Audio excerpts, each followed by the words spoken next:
Hello, you're listening to the Neil Lamptey Show. My name is Joey, and I'm joined by Paul. All right, mate. And by Neil. Hello. Let's go straight into moments of the week. Paul, where are you at? Considering we lost on Saturday and we've lost our last 4 games, people seem to be, or the people I see on Twitter, seem to be generally upbeat and quite happy. And it's just quite strange. I thought you were going to say, we came out of the game with our head held high. I thought you were going to be typically contrary and come out of 4 defeats in a row and be like, yeah, things are pretty good. But I'm glad that you've actually gone to, what on earth are people thinking? Well, I mean, so as discussed last week, I didn't really care about the Brighton team. And then, the Brighton game. Then I saw the team we selected and realised Robbins didn't care either. And we lost. I think it's one of those good ones where we lost, but we looked better while losing in the second half. So everyone's come away with going, we're a really good team. If we'd have only played like that the entire game, we would have won. And that's given everyone a little skip in their step. So bring on Mansfield, I say.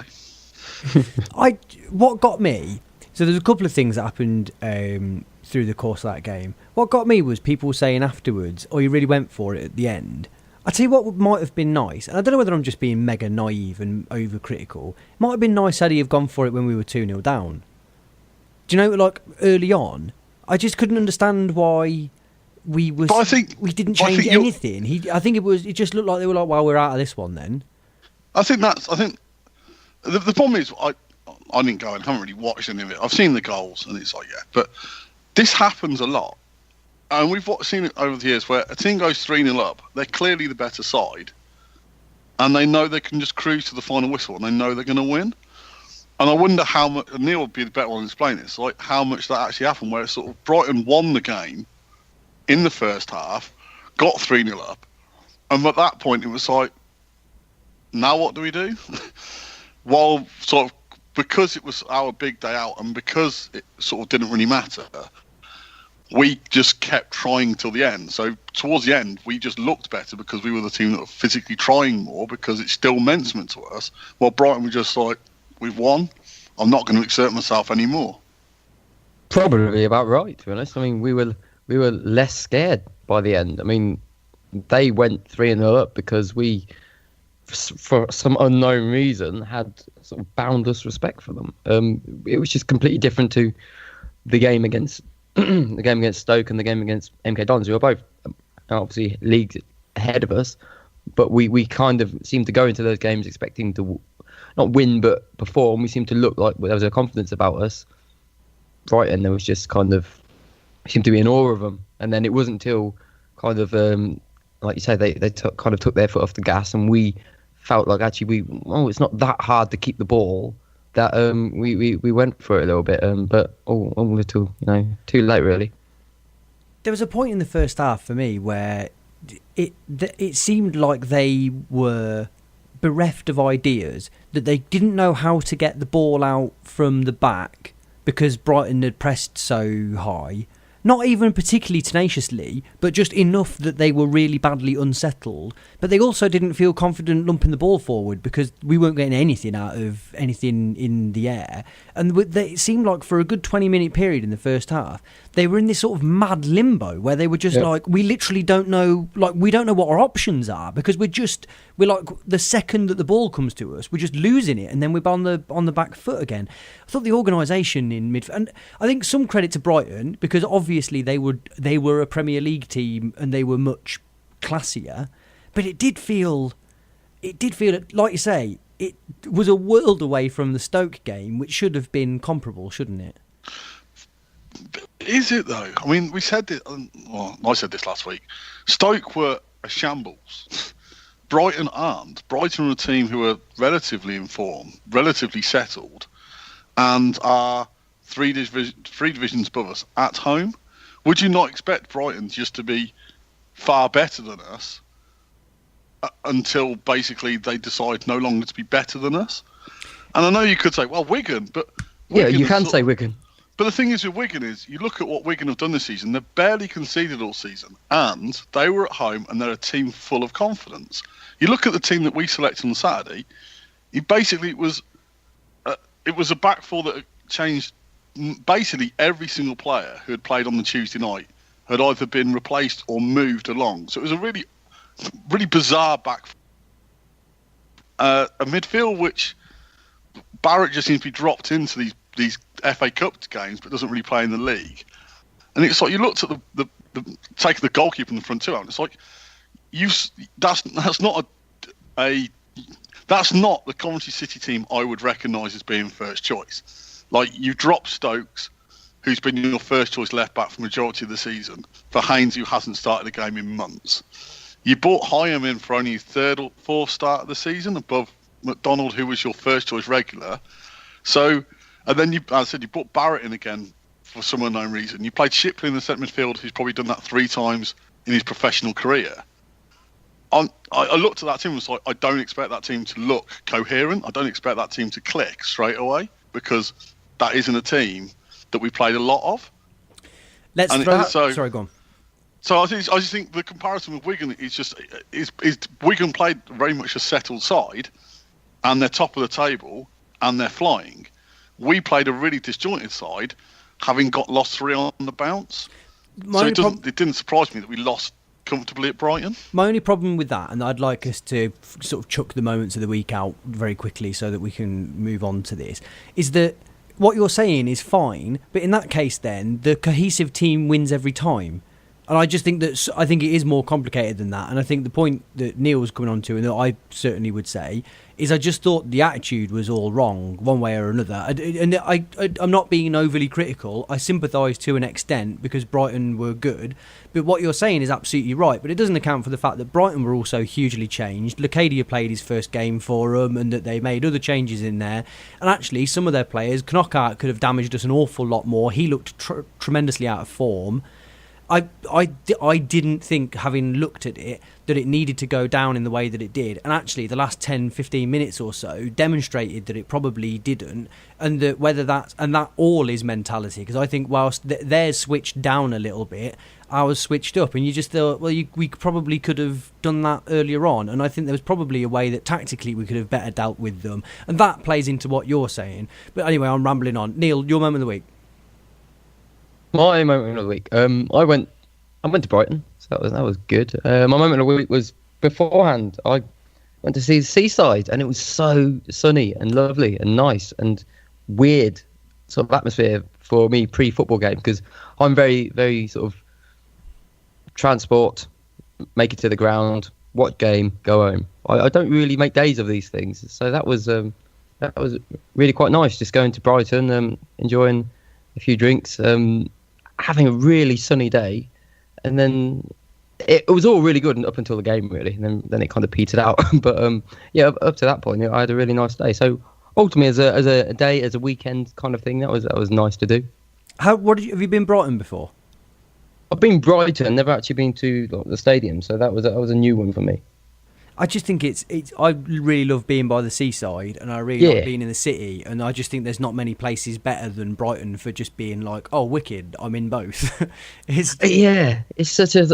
I mean, there's such a sort of classiness about the club as well, in terms of the whole sort of setup and what they've got going on transport-wise, and sort of free transport for everybody. And it all really made sense. And like you say, Brighton in itself is all really quite vibrant.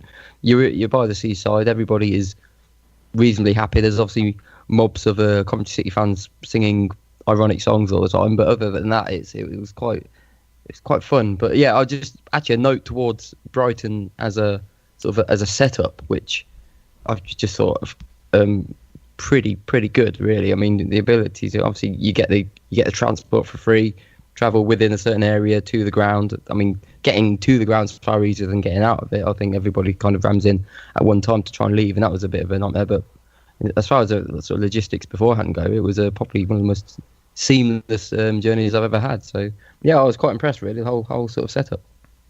10 on 10 for transport there. Too right. Moment of the week for me. I think I think a lot of players had a really difficult game. But I think there's 2 players who really, to me, looked like they didn't look out of depth against a team of that level. And one was Bayliss. When he got on the ball, I thought that he showed why he should have been playing in the middle in that game. I think he struggled. I don't think he had an amazing game, but there were elements when he did finally get some possession that you go, you are good, aren't you? And you deserve to be in a position where you could have done more damage. And I thought mainly the thing that I wanted to pull out was I was really, really impressed with Johnson Clark-Harris. He hit the post twice and scored by the end of it.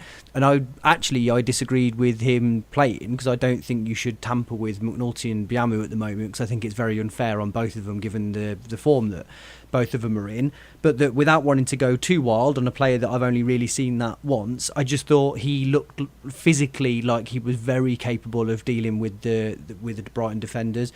And his sort of reading of the game, his quickness of mind. And again, he obviously was in it, only really more towards the end. But that when he had his chances, he came very, very close to scoring a hat-trick against them. So fair dues to him.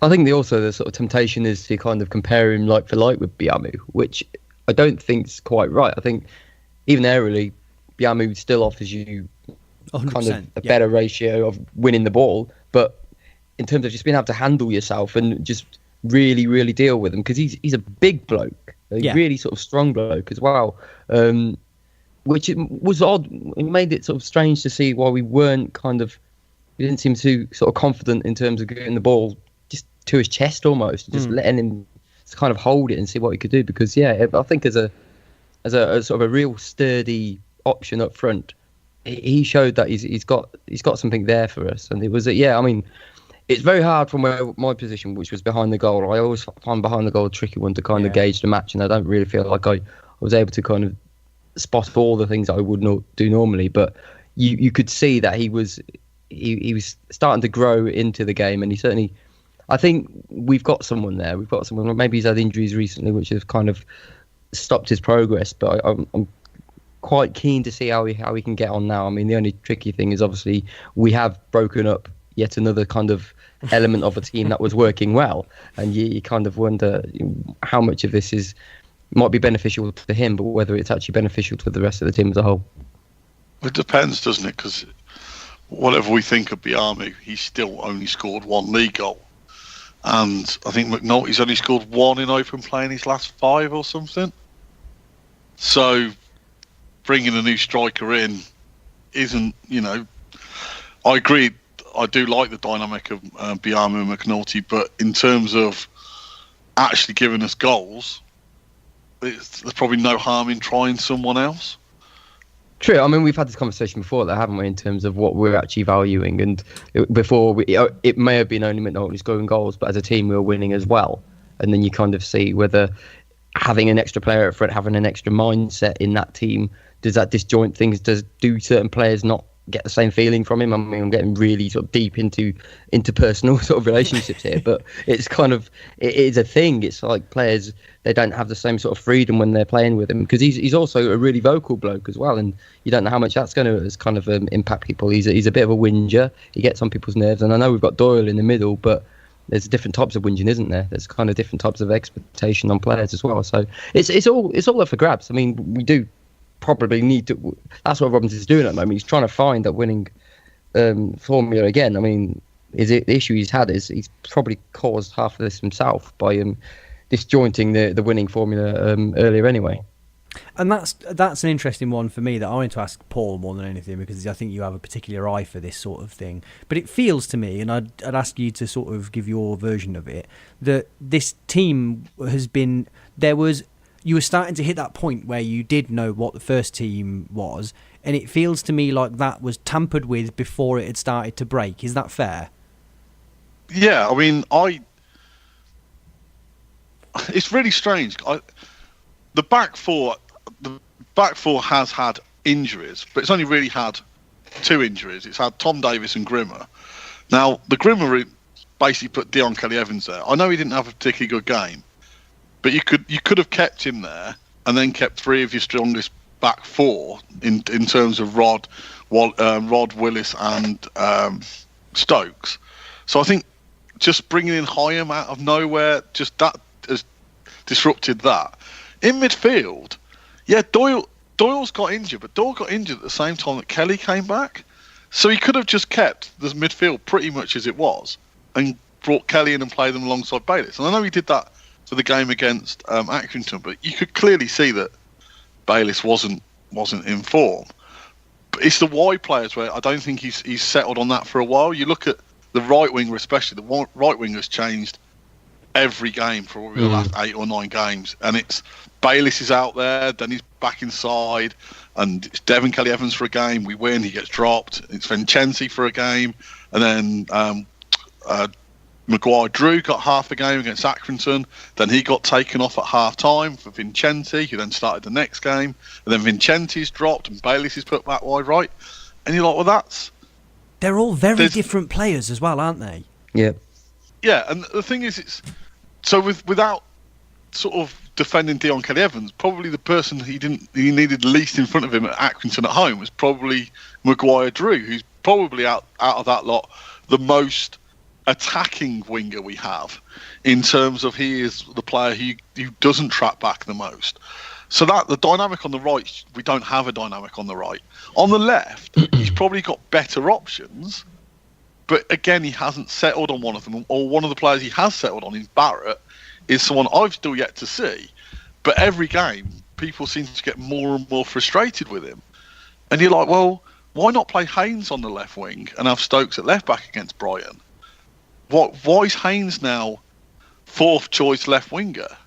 Because he's clearly behind Shipley, who was first choice but now seems to have been dropped. And then you've got Kyle Reid back in. So for me, the interesting thing on Saturday will be, if Doyle isn't fit, who he plays in midfield. Will he put Kelly and Bayliss back in the centre? Who does he trust on the right wing? And then who does he trust on the left? And it'd be interesting to see if Barrett is favoured at any point again, because, you know, Neil obviously be able to say better. Against Brighton, I get the feeling he was again lacking. Well, Neil, do you want to pick it up there? Yeah. Yeah, I think Robin sometimes gets sort of lured into these sort of red herrings, really, and these ideas of what will make the team, rather than kind of focusing on the things that we kind of can judge. And the Barrett thing is interesting when he's a bloke, he's a strong physical presence, he's not a child, really, so while he may not have the experience, he kind of fits into a more sturdy unit, and I can see that's probably why one of the reasons he gets in there, because he's kind of, there's an element of sort of reliability in the fact that he might be able, he should by rights be able to handle himself. But I'm one of those people who are getting more and more frustrated with him, because as much as I like to see people get a chance, there does have to be a point where you're giving them a chance at the right time, and the right time is off the bench. You can't. This guy has yet to show. I've probably seen him do one kind of bit of play, which I thought, okay, that's not too bad, and I can't even pick that out. But in my mind, it's endorsement if ever I've heard one. Yeah, he's just not doing anything for the team, except, and even positionally he's not doing anything for the team, which is another one of those reasons which I think Robbins kind of enjoys. So whether you're playing poorly or not, if you can retain position, you can kind of offer him that level of trust on the pitch, and I think he kind of values that quite a lot. But without going too heavy on Barrett, we've got a player there at the moment who isn't offering us anything, and yet he found his way back into the team on a game where we required big performances across the pitch. And just to kind of start from the beginning, I mean, we kind of know, we've all watched football long enough. We know in these sort of games what you need to win. You know how you win. It's through tenacity. It's through sheer sort of determination. You rarely outplay a team, but sometimes you can get that extra level of confidence. And we had that in the Stoke game where we actually felt like we could match them up. So that's a little bit intangible. You don't know when that's going to come or when that doesn't come. But providing you've got that sort of that mental attribute, that sort of real sort of willingness to work as hard as you can and press them and go into the game with absolute intensity, then you can kind of do something about it. And I think that was my biggest disappointment at the weekend, was that, not that we lost, because, you know, there was always a chance we were going to lose against a Premier League side. There, you know, there's a different level of player on the pitch. I think my issue was that, well, up to the match there was a real sort of hype, and there's a lot of atmosphere around the whole sort of stadium, and it really built up massively up until kickoff, and it was there, and then it just immediately became apparent that we weren't this sort of pressing unit that we've seen against MK Dons and Stoke, where there was a real sort of desire to win that game and kind of find a way to do it. And there was kind of that kind of players just being in awe of their opponents, and you could kind of sense that after the match as well, without jumping too far ahead. When you see all the comments about the players talking about the players, the great quality they've played against, and you think, well, actually, it's Kanaka, and yeah, he's a good player, but I wouldn't revere him as someone who's, you know, the very top level of what you could achieve in the game. So he's kind of, I did sense that that sort of scaredy cat element to our players, which was just disappointing, because we all went to the game really sort of pumped up, hyped up, and we didn't show any of that side of it. And then obviously you've got all the other elements where we had a completely disjointed team.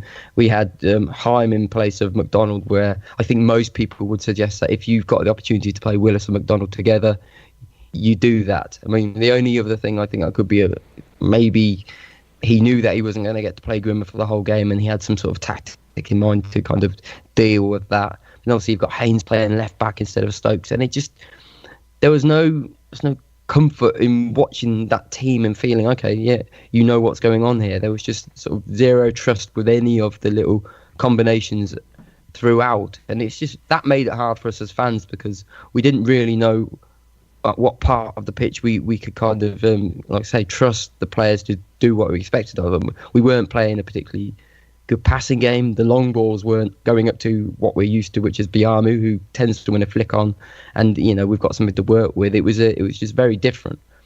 I mean, the goals as well were just tame, really. There was no real tight marking or desperation to stop it. It was all very kind of ponderous in there, and the fact that they scored two just sort of looping headers by pretty much standing positions was pretty frustrating as well, because you just don't see those sort of headers going in very often. It was pretty easy for both of them. So the marking was shocking. It was, wasn't it? Was it the second one where he's in about? I think someone stood at him, sort of looked at him and just thought, Haim. Yeah, is it Haim? It's like, and you're like, who you think you're not marking anyone? That is your man. He's. Just. Do you mean the second goal or the second header? The second header, I think. Yeah, that was definitely high. I mean, it was just not even close to a Joe, which is mental considering the level of threat he offers in that box. It's just crazy behaviour. And I think that's sort of the only sort of context I think you get with going, as opposed to me just sat there going, oh, we're 3-0 to Hound. I sort of expected that. Is sort of the frustration of that. They didn't seem difficult goals to score. They didn't particularly work hard to score that goal, especially. You didn't think, shit, Brighton have tore us. You just thought, that's just there's some, you know, attitude's not quite right on that one. And that's it. And it's not a switch that you can turn on and off. And that's what's really frustrating about it, because we said after the Stoke game, right, that's kind of a level that you wish to sort of achieve, and that's the desire to win matches. That you kind of want to replicate that game after game, and we're realistic, and we know that's not possible. But you just hope that, and in these really big games, these games where you've only really got an opportunity to win once, like the FA Cup games, where it's all there's no drawing or anything, which is, there is drawing, but you know, where you kind of want to go out there and perform to your absolute max to achieve something. For there to be that sort of lack of impetus or intensity, just makes it very sort of sad as a fan, because I stood there watching the whole game, and obviously you concede it relatively early on, and you can see it again, and you look like you're not really going to be capable of dealing with the team. And obviously they get more confident, Brighton get more confident as they recognise that we're not really pushing them anywhere sort of near as we should do. And it's just this whole culmination of events which makes for a really disappointing match.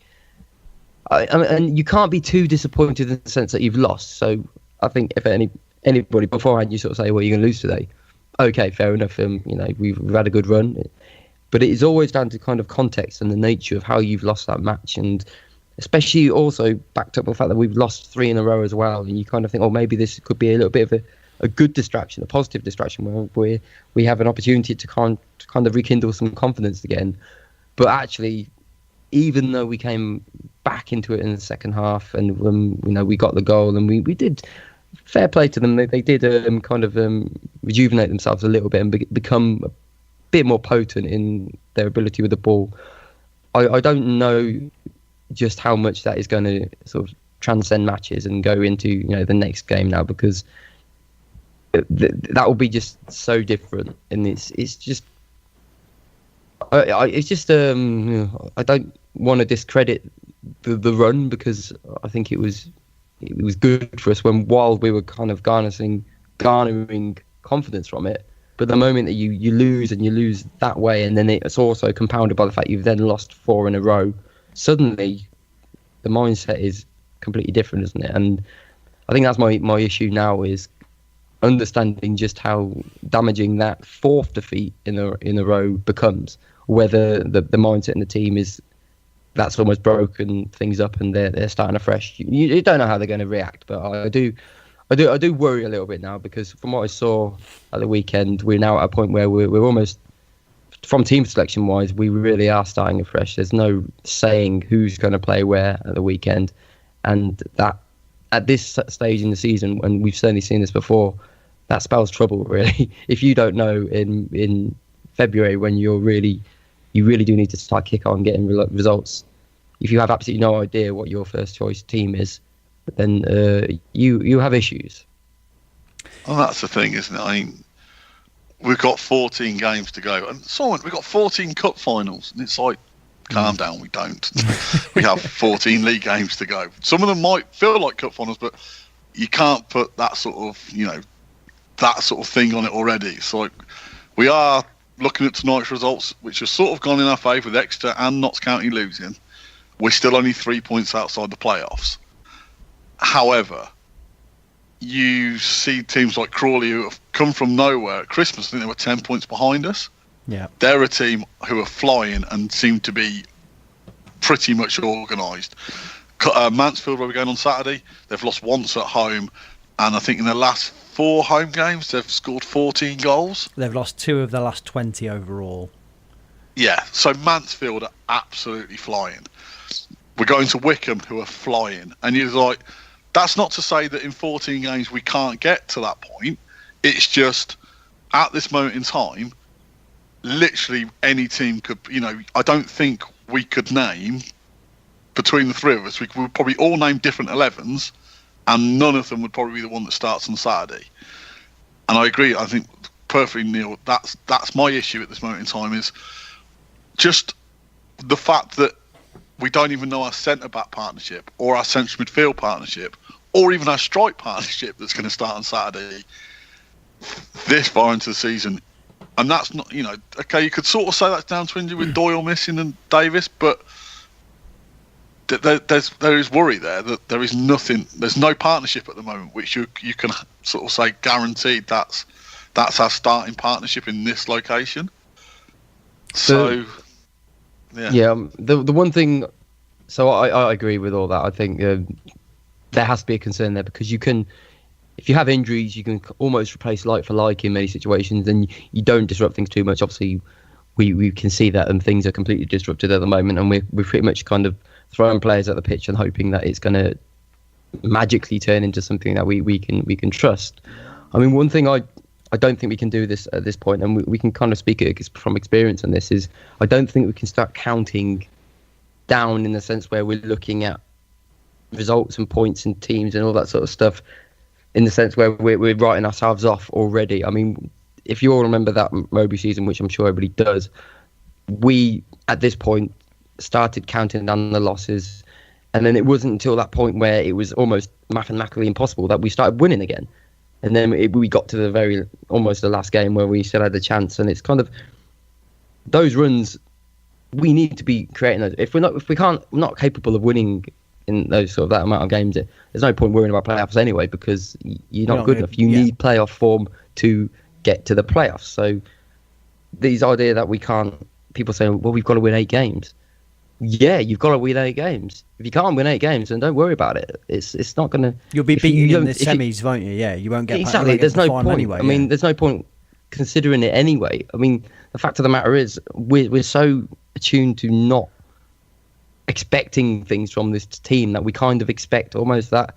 Well, I still want to get to the playoffs, but I kind of want to do it by the bare minimum 4. So can we do it by 4 wins? Is that going to be enough? No. You've got to win the right amount of games, and obviously, if that doesn't happen, then that doesn't happen, and then you're not good enough. But I wouldn't defeat a defeat at this weekend. It spells trouble, but there still are so many games.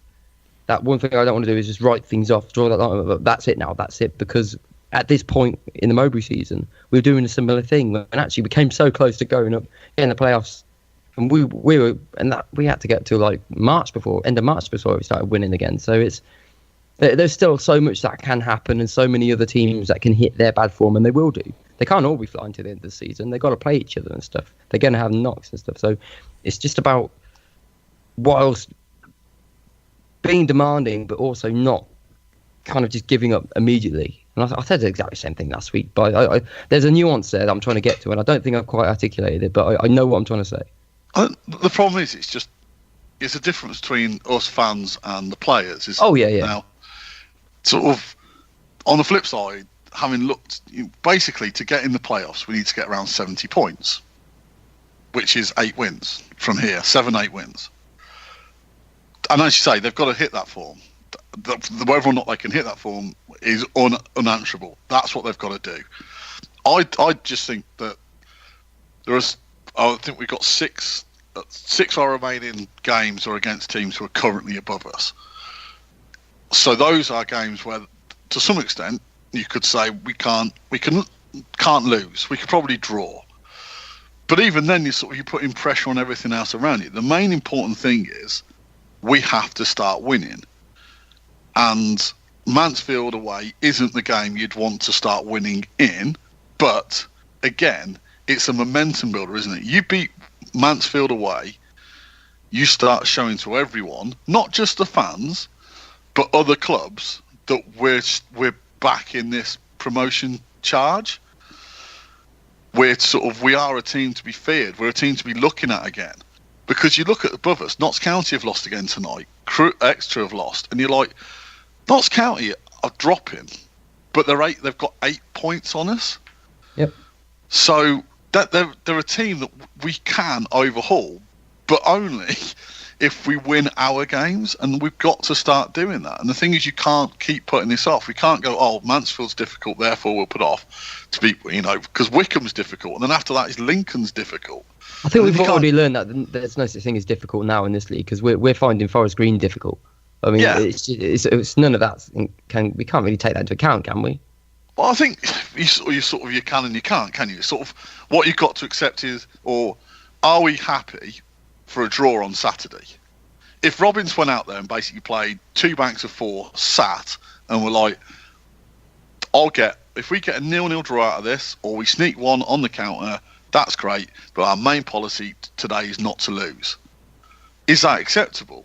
Now, for me, that would be against Mansfield, because I just think we can't lose that game, because then we go 11 points behind Mansfield, and it gets, the amount of playoff places you're chasing gets fewer and fewer, because you're losing those critical games.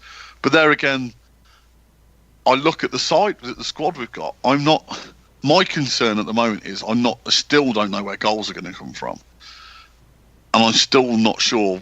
I've just had this discussion earlier. It's like where he's going to get that midfield from, where those wingers going to come from. Also, what I find really baffling at the moment is we seem to have a lot of fans who have it in for Rob McDonald and Liam Kelly. There seems to be a lot of hate for Liam Kelly. How was he on Saturday? Well, if you're a Maniac Cov fan, you'd say he was a lesser Sammy Clingan, because there's always been a myth about that type of player. I don't see it that way, and I've never seen it that way, and I didn't have an issue with Sammy Clingan either, because I think in the middle of the park you need a level of solidity, and you need someone who can be consistently solid with the ball. And if that means heaven forbid, not smashing it out of a player like Michael Doyle and actually knocking it back to a player just to retain a little bit of calmness, then by all means, I want my midfielder to do that. And that's what he was doing, and that's why people don't like him, because he is that player who's very unlikely going to find a ball through the middle. He doesn't do it. He is your middle player who is just going to keep things ticking along. And, you know, they were, in many respects, all of the players had poor games in senses where they were overawed and they kind of went through periods where it didn't work for them. But I just can't be overly critical of a player like that who values possession. I mean, it might not be fantastic, and we might desperately want someone who's just going to do these defense splitting passes all the time. But actually, you're playing Brighton. They're dominating possession. Somebody in there is at least trying to just control things just a little bit, just offer like a semblance of sort of ball retention in the middle of the park, and that might help everybody else. So, I mean, I had the same issue with Sam and Killingen, where I felt like in that relegation season, things get blown up out of all proportion, and you know these things get exaggerated and turned into something that they're not. And the whole sideways Sammy thing wasn't a thing for me. Not in the sense where it was a bad thing. Okay, he was one of those players who plays it sideways a lot, but you've got other players in big teams who do that. The only difference is they're big teams and we're not, so we don't accept it quite as much. But in a long-winded way of saying it, no, I don't think Kelly was anywhere near as bad. In the same way, I don't think that Lee Burge is a bad goalkeeper, or I don't think that Rob McDonald, who's been a really good defender for us, is a bad defender. I just think people get things into their mind, and the moment they do, they focus very, very, very hard on the things that they don't like. And you know, we all know that you can reason for anything if you want. Can I cut in here and go back to the Brighton game a little bit and try and tie a few things together? Yeah. The reason I was quite so annoyed about losing to Brighton wasn't about losing to Brighton and losing to a team that I thought actually displayed an awful lot of quality. I didn't like the way that it went down, and I think that the way that it went down was on tactics first and foremost, and then what the lack of a good tactical plan did to our mentality. And I think the question about Kelly is that dynamically, a midfield of him and Shipley didn't work. It just there is nothing. You could have played anybody, and I'm not sure that is the correct setup, because you mentioned it earlier, Paul. Football, a lot of, especially in a sort of reasonably straight 4-4-2, is largely about partnerships. And I thought that the midfield was bypassed for a large portion of the game. A player that I was really, really impressed with for Brighton was that Bruno, who I think is about 37, who very quickly, the right back, who very quickly realised that Knockaert was getting a phenomenal amount of space on the right-hand side, because Haynes was bizarrely tucked inside, almost playing as like a sort of extra left centre-back, and he was getting no cover from what I thought was Shipley up until about half-time, and turned out to be Barrett. And so Bruno really, really, really pushed up, and they doubled up on like completely empty space, the pair of them. And I think that was where the first goal came from, weren't it? It was across from that side, and that was where everything was coming from. And they just, the constant space that they'd got and the constant attacking threat that those two posed because of the space that they'd got meant, one, that they were able to bypass large parts of the field because they could just go directly into an unoccupied area. And secondly, and most crucially, I think those two realising that they'd got that area to do it was what caused all the panic, because they were finding themselves in really good attacking positions with very little effort, time and time and again. And I think that it was uncharacteristic, the defensive errors that led to the goals. I think that Willis not tracking his man properly, we've been really critical of Willis this season, but that's not really him, is it? That's not a Willis mistake to make, is it? You very rarely see him lose his man completely and someone scores in from behind him. I think he's reasonably good at that, but it looked like they were phenomenally panicked, and I think it's really difficult and unfair to criticise Kelly in that game because it needed Doyle, and he's not Doyle, and that's not his fault that he's not Doyle. But also, he needed to not have Shipley next to him, and Shipley needed to not have him next to him.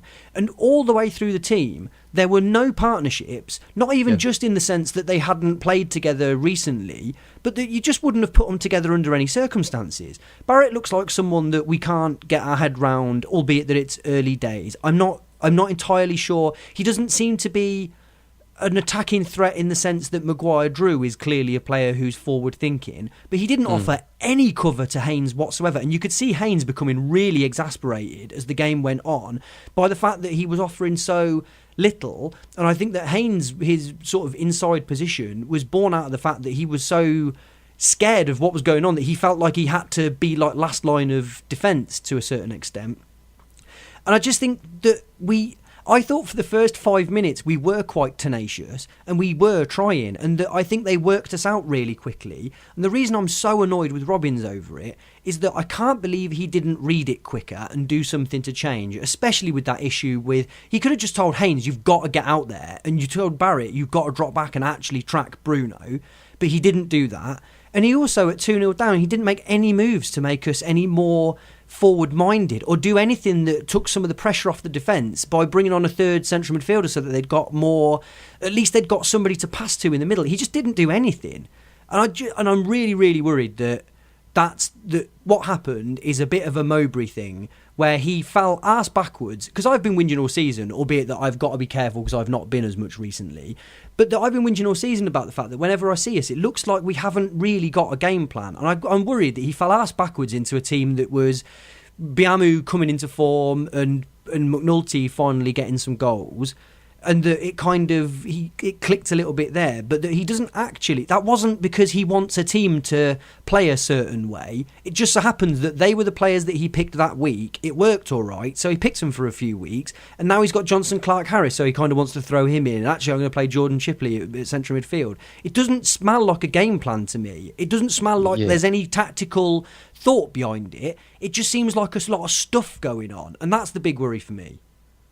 I think if you ask Robbins, if you sat him down and went, what's your style? He would say, we're a team who pass through the midfield. Well, that's crazy. I know it is. I know. But me and you were going on Saturday.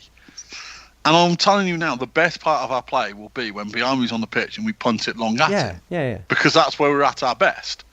Because we can't build from the back. There's nothing wrong because with we that don't have either, anyone in defence who can pass.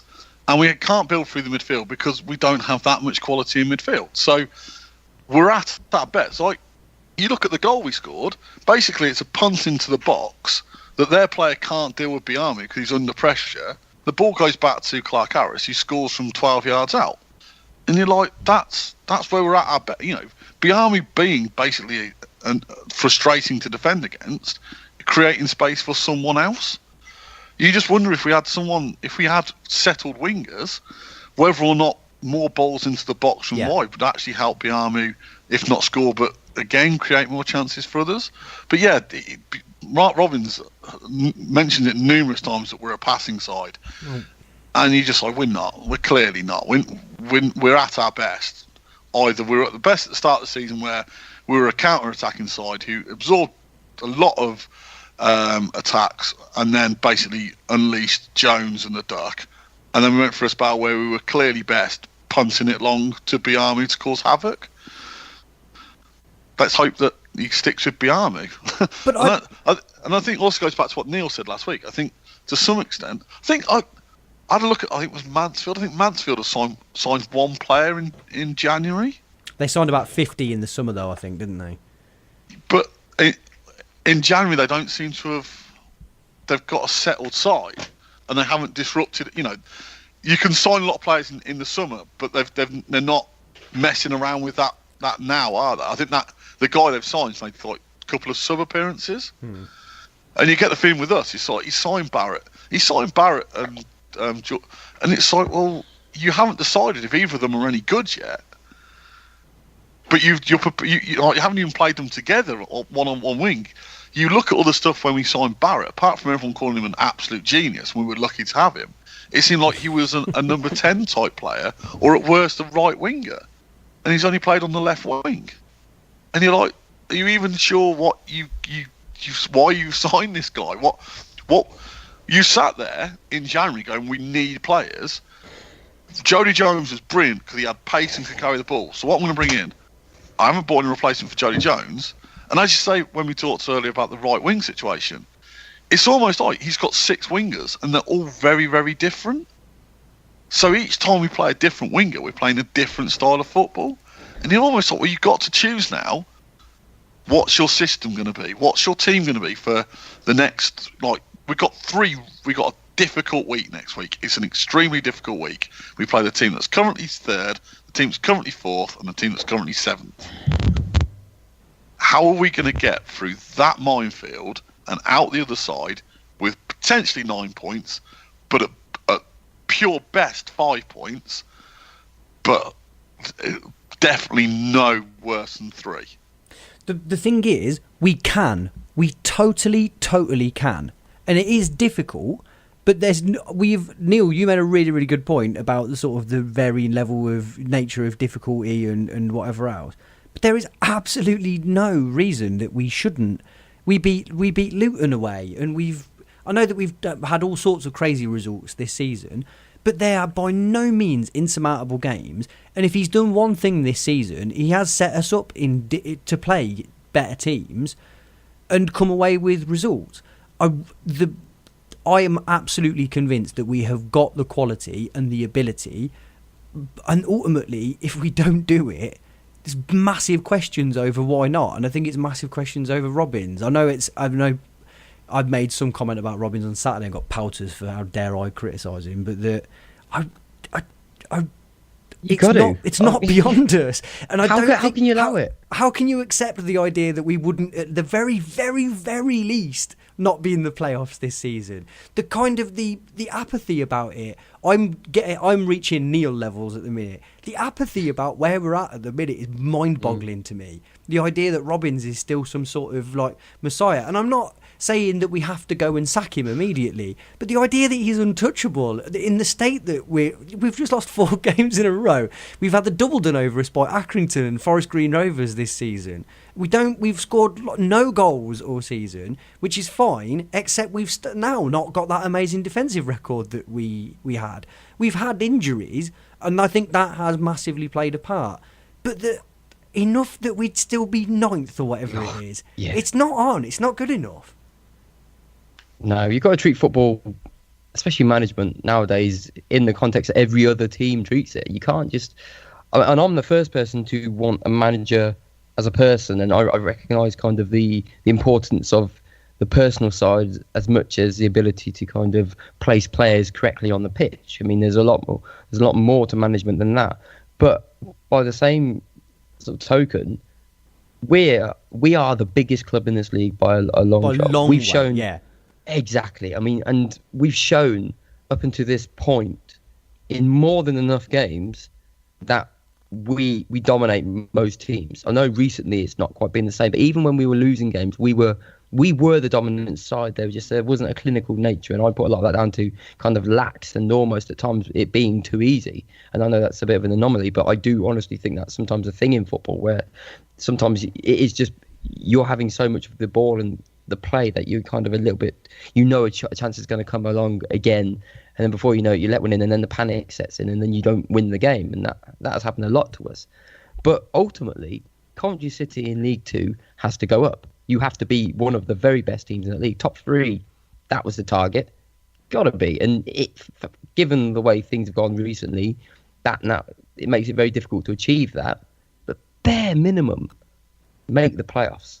That has to be it. And if you don't do it, what sort of message does it send out to anybody that, okay, well, Coventry City this season, when you've had a decent bunch of players, you're allowed to fail. It's fine, and you're getting kind of adulation from people because you've failed.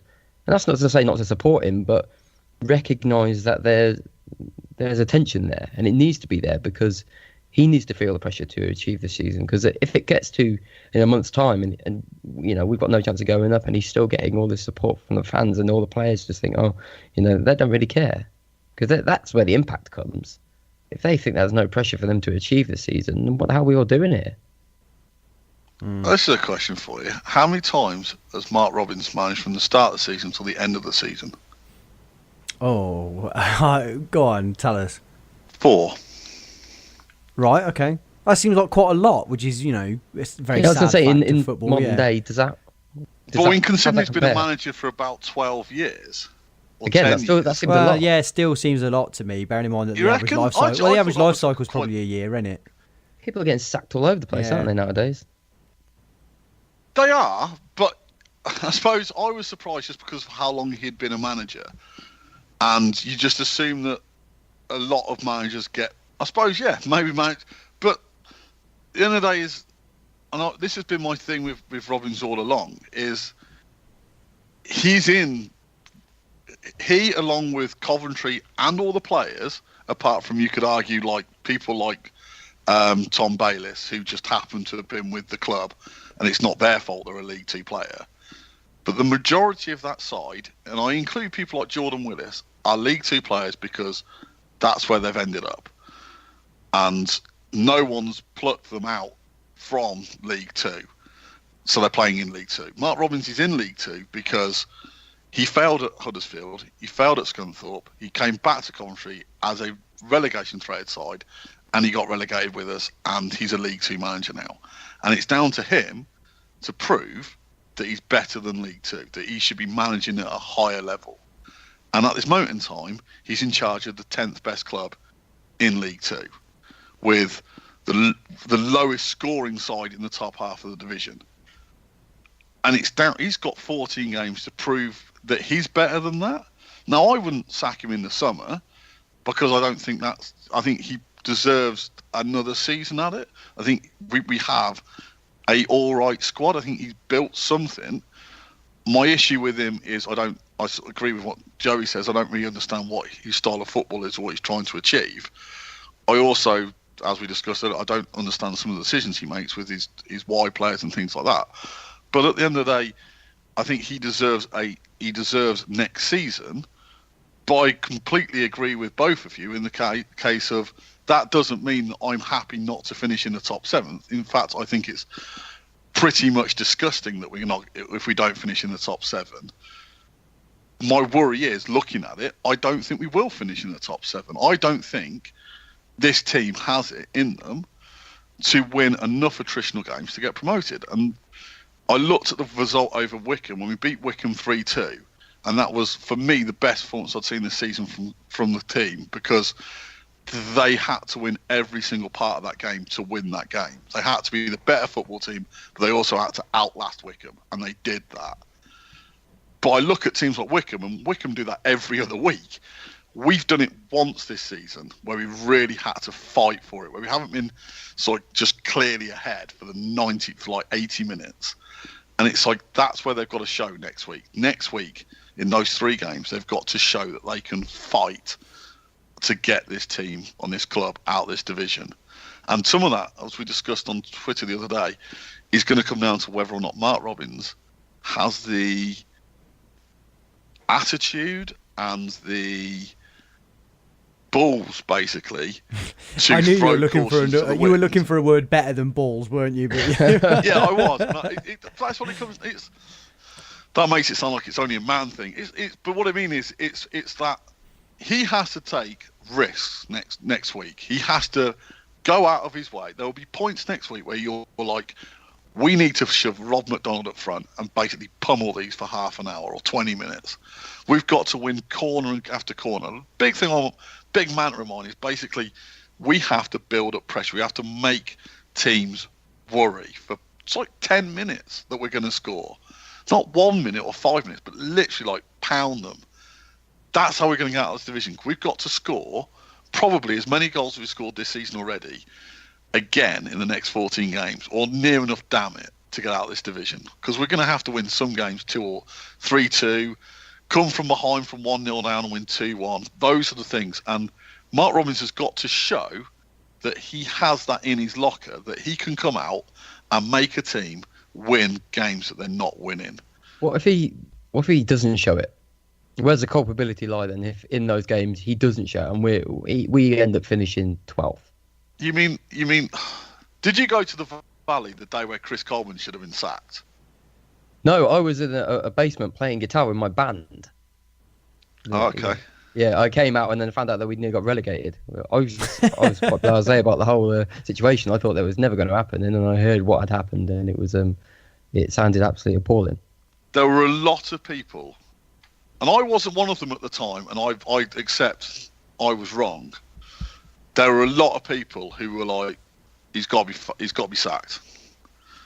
I know we've only had him for like 3 months. The fact he couldn't motivate a team on that occasion, how big that occasion was, how little it meant to Charlton, and the team just came out and they were flat, and you were like, there's no heart there. That team isn't going to keep us up. We have to watch what Leicester do, because Leicester are going to, the Leicester result will dictate what happens, because that shower of shit don't give a crap. Problem is, it could have been, you could see that as a one-off, couldn't you? And these, so many other things. Do you sack someone? And obviously we got into that position, but if you treat that game and he couldn't motivate that specific game, that means you get sacked. Is that more sackable than someone who's had an entire season, had the resources that they need at their disposal, shown time and time again, put themselves into a position where they can actually get promoted, and then fuck it all up? I mean, what's worse? I understand. I think my issue is as both of you, I've never been Mark Robinson's biggest fan. I find him a bit meh. I don't hate him. I don't dislike him. I don't like him. I think he's fine to some extent. He comes across quite well in some interviews, and you think, he's. But at the end of the day, I've yet to see us absolutely destroy any team in League Two. I've seen us when we beat Notts County 3-0, I came away going, if they'd have had Jody Jones, that result would have been different. Jody Jones won that game 3-0. So I'm not advocating him as being a saviour. I just think we got to, I don't see any harm in giving him another season, because I don't trust them to get anyone particularly better either. So we can't keep going through the cycle of sacking managers straight away. But maybe he, to some extent, let's see how he does in the next 14 games. The next 14 games are absolutely critical to everyone in this football club, because we can't afford to stay in League Two for another season. Just for the sanity of everyone involved in this football club, we have to get out of it. And he must know that. So he must know that he's got 14 games, basically, to prove how good a manager he is. And that's the key. And that's, He knows that he's got that amount of time. Because the daft thing is, I'm here talking about sacking the guy. I really like him. I think he's a good manager. I want him to stay on. I want him to succeed. The only reason I put that marker in the sand is because it has to be there. We cannot accept anything less. It kind of should have been the thing that they said to him at the start of the season is, forget all the circumstances. If you don't finish the playoffs this season, you'll lose your job. I hope they have said that. Do you know what I mean? I kind of think that seems like if you'd have said that to us about would recommended that as something in his contract, would have been like, yes, 100%. They have to understand that's the absolute. We're on about scraping into the playoffs. You've still got to win another 3 games after that. There's no guarantee. You're statistically unlikely to go up through the playoffs. Do you know what I mean? It's almost that you could say that getting in the playoffs and not going up is still failure. In many senses, it should be, given that I think most of us can say that we should be top 3, given who we are and all those expectations and what we should demand. But given also, let's remember, League One was bloody awful. What the hell were we doing in League One? So now we're in League Two and we're still struggling. People are still deferring this achievement, and still deferring us back to, probably not going to make it this year. Mid-table might do us for a building year. I'm sick of building years. Stop building. Start winning, for fuck's sake. But I think we should leave. I think we should leave that there for now. Sorry, can I just throw one more thing in though? But isn't then that the issue then that we don't build to some extent?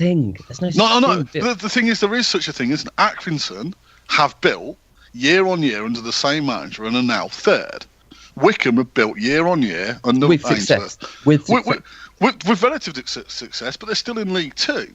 Now, are we basically? We get to the end of this season.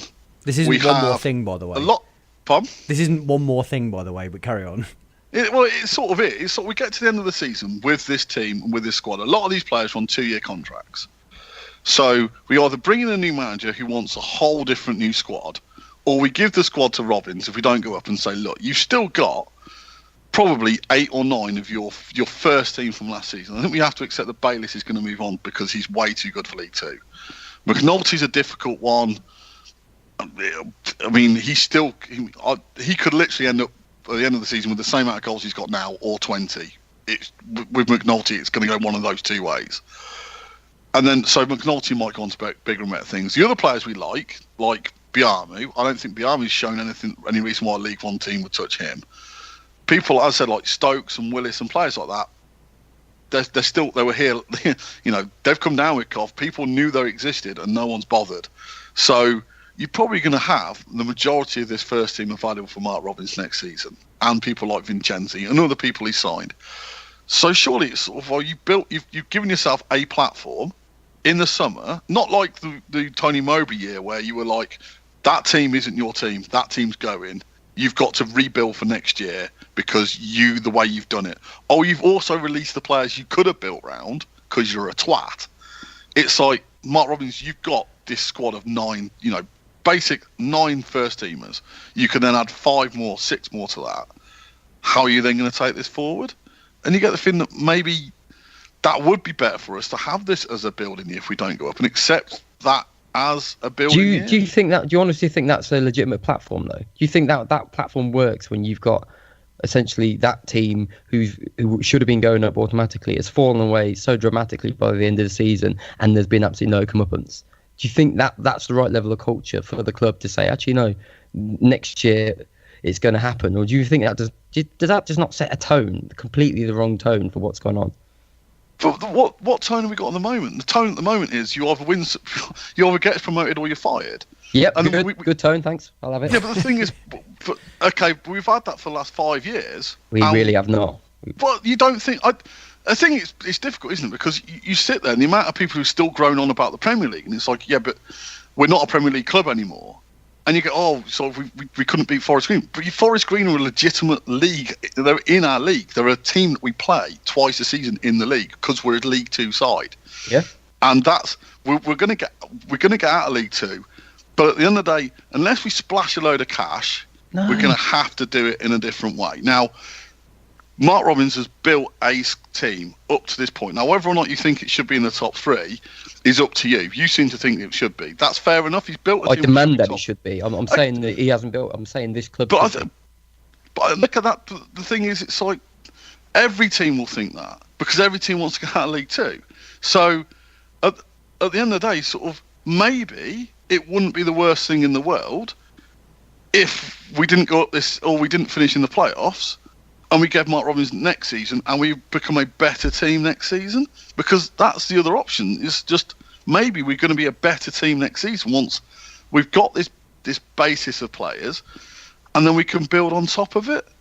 My life as a Coventry fan has been this narrative. It's been this next season. I mean, we're wishing our lives away every single time. It has, and this is. You said that it wasn't like this in League One, but it has been like this. We get to this point in the season, and people start conjuring up these narratives and these ways to kind of at least appease this notion that what we've done this season is okay. And we had it in the Mowbray season where we had players coming out and trying to create this idea that what they've done to this point is good enough. And I'm not saying there's a direct correlation between the culture of fans and what we say and what happens on the pitch ultimately. I mean, I think it's so complicated, but I think it wouldn't harm. It wouldn't harm if for one season, if there was actually, we did change our mindset, because I just don't feel it. I never feel it. And you look at other clubs, you see the desperation of other clubs like Leeds in League One, the absolute furor that they demanded it and it didn't happen. And there was a comeuppance, and it was, at least I felt that we felt like we didn't belong here, and there was a genuine anger amongst people. But it doesn't seem to be anger. It seems to be, it gets to this point in the season, and then there's a little bit of work to do to actually achieve it, and people are happy just to kind of defer it again. And it just doesn't seem right for me. It doesn't make it a nice club to be at when there's no desire or no determination to get where we need to be. Well, I think there is within the team. The problem is it's difficult, isn't it? Because the club or the team, or you would have thought Mark Robins would know that not getting promoted is a failure. But the thing is, it's sort of, well, we're in the position where we've got 14 games to go. We almost have to sort of see how this plays out. I personally have been the least sort of pro Robbins person on the pod. Is probably the person who's sort of, well, at least I sort of, maybe he deserves to get the chance to build. And you look at all the seasons we had in League One, and we got to around about January, things started to go to pot, and we sacked the manager, and that happened 4 times. And you're like, that, whether or not they were right or wrong, I think we'd all agree that each time we sacked the manager, it was probably the right thing. But we're on this cycle of sacking managers. Maybe it does take more than 2 transfer windows to build a team that's going to go upwards. And maybe Robbins just needs a bit longer. Or maybe Robbins isn't the right man. Maybe we should sack Robbins. We could sack Robbins, or we could keep him, but I feel like it's a debate that we will have to resolve another day. One very quick retraction. I said earlier, I called Coventry City fans maniacs if they didn't like Kelly. It's a bit harsh, and I apologise. You've ruminated on it, haven't you? I don't think I can call someone a maniac just because they have a different opinion to a player than me. So the worrying thing is I've left it to the very end of the pod, and people aren't going to hear it. So all they're going to see is that I call them people maniacs early on in the pod. But I don't really mean it. You say the end of the pod, but I have a feeling that Paul's going to say one more thing, which the last time that happened, that was 20 minutes ago. I'm keeping stum. Not saying a word. Right, we've got Dominic's going to talk you through the Mansfield preview, and then we will cover off the fact that most of the listeners' questions have been answered in an attempt to get out of here alive. Hello, Dominic. Thanks for joining us. Hiya. How did you feel in the end after the Brighton game?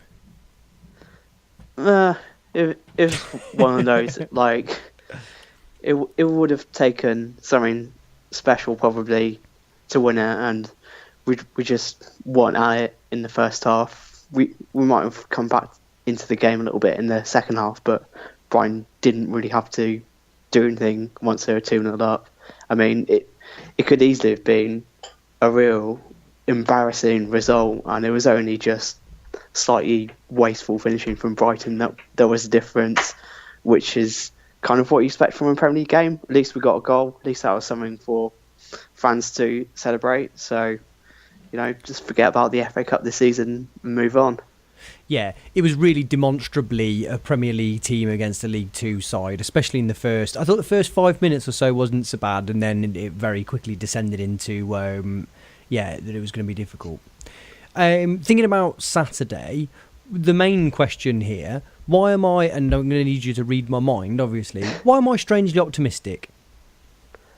Well, I'm not sure it's going to have much to do with sort of the signs coming out of Mansfield, who are in excellent form. Two key stats to think about before you sort of settle on your optimism. One is they've lost just twice in their past 20 matches, and the other is they've lost just once at home all season in the league. Yeah, good point. Why am I optimistic? I think you might have to answer that yourself. Yeah, but maybe you're just hoping that sort of this stage, 4 defeats in a row, that there'll just be a reaction out of somewhere, that it's just like a ruler you're bending back on the table, and it's just eventually going to snap back. Let's try some questions that you might have a cat and house chance of answering then. Why have they been so good? What's going on with them? It just seems to sort of they've just gelled as a side. Over the summer, they basically brought in a new squad, and obviously caught the attention because they made a lot of their signings in May, June, which sort of during the slow media cycle in the summer always grabs the attention and sort of gives the impression of everyone going, oh, Mansfield are going for it. And quite a few of those signings were for fees. It weren't just sort of ordinary League Two signings, it seemed like. And then they just started the season fairly underwhelmingly, given their tag. I mean, I don't know if you remember, but they were being billed alongside Luton as the clear top 2 teams. And yeah, absolutely. Basically, everyone else is going to have to fight out for third in the playoff places. But it just seems, the side is gelled. I think, oddly, one of the things that Steve Evans was really desperate for over the summer, and again over the January transfer window, was a 20-goal-a-season striker. But it's turned out that the player they had on their books even before the summer, Danny Rose, was pretty much a 20-goal-a-season striker. He's on 14 in the league already. So, yeah, just, sometimes it's not just about the new toys, it's about what you've already got and getting the best out of it. And Steve Evans has shown that he sort of can build that sort of winning mentality when he's given enough time to work with the team. He was a player that was linked with us, wasn't he, Rose? Yeah, I don't think there was any chance of that happening. I think that might have been just a case of like an agent getting a name out in the press to try and leverage a new contract. I mean, given Mansfield's resources, the only thing that was linking him with us was he had 6 months left on his contract, but there was no way we were going to be able to afford the kind of fee that Mansfield would have wanted for what is their best striker. And in your opinion, how good is he? I think he's slightly better than Litu. I think he could, in the right teams, get into probably double figures around that mark in League One.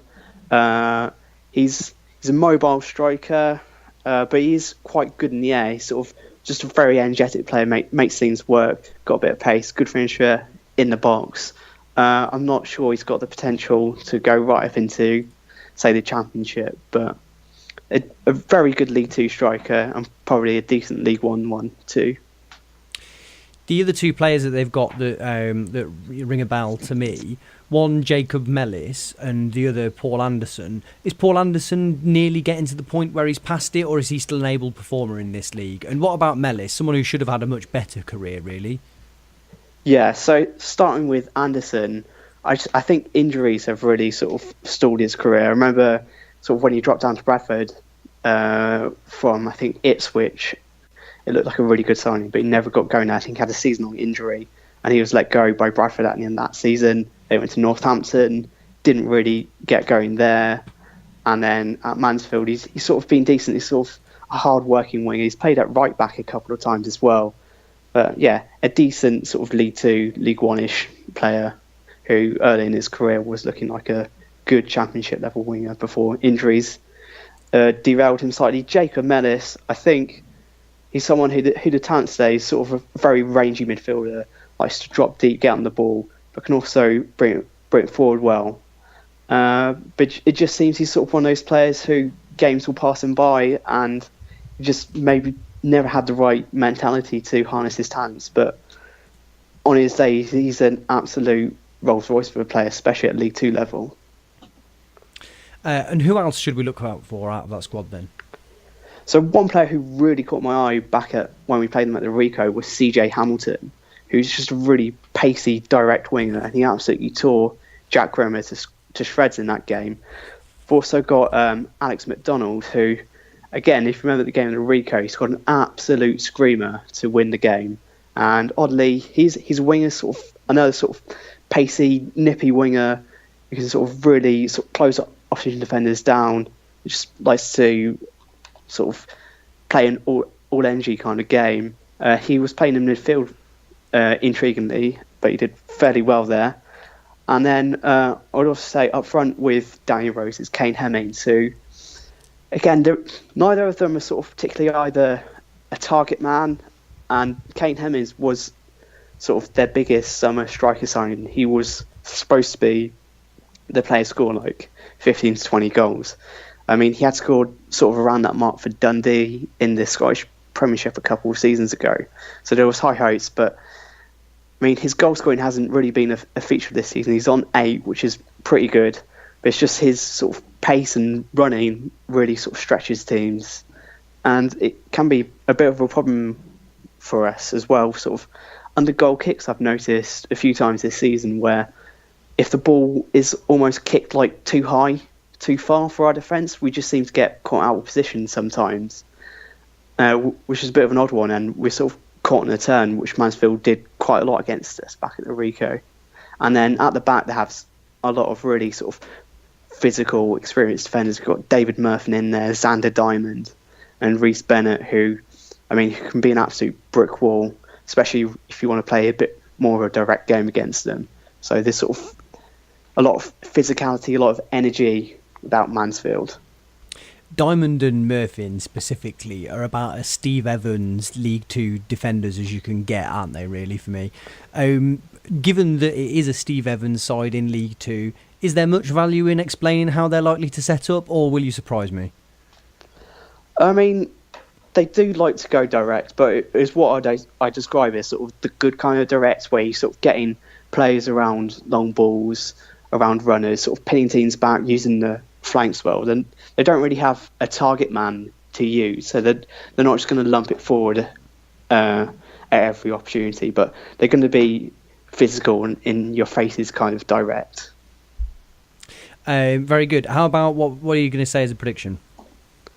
Yeah, so as I mentioned earlier, sort of you're just hoping for that ruler snapping back kind of thing. I imagine there will be a bit of a reaction. Hopefully, with sort of Jack Grimmer getting back to fitness, sort of few players we're not in as desperate a situation with sort of injuries in the team as we were last week. So I'm hoping that the players will be ready for this. But I think at best we're going to get a draw out of this game. So I'm going to go for 1-1. Very good. Thank you very much, and I'll speak to you next week. Okay, speak to you then.